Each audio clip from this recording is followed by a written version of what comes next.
Se duas pessoas, por exemplo, observam uma bola de tênis, ambas aceitarão que ela é uma esfera. Se elas jogam uma pedra para cima, não poderão negar também que o objeto vai voar pelos ares e depois cairá no chão. Esses são fatos e constituem o que chamamos de realidade.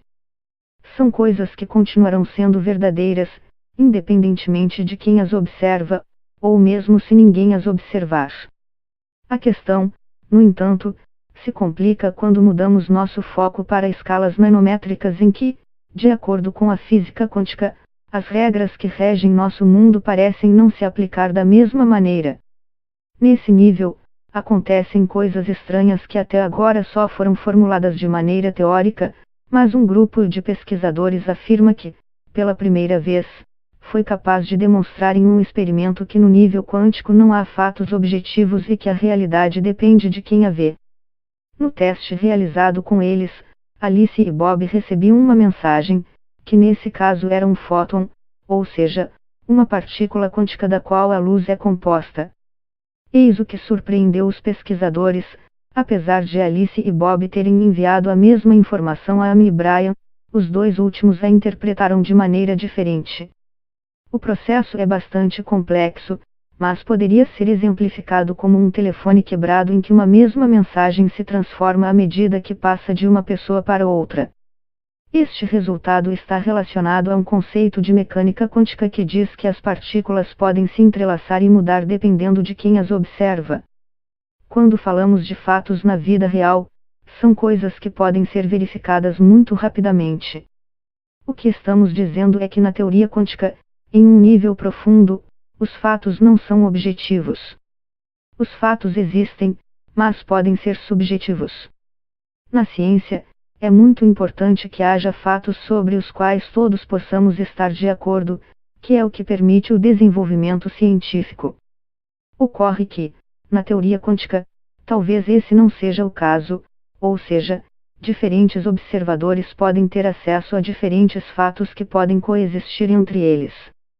Na vida cotidiana, isso dificilmente nos afetará, mas significa que teremos de reescrever ou mudar nossa compreensão do que a mecânica quântica realmente significa no nível fundamental.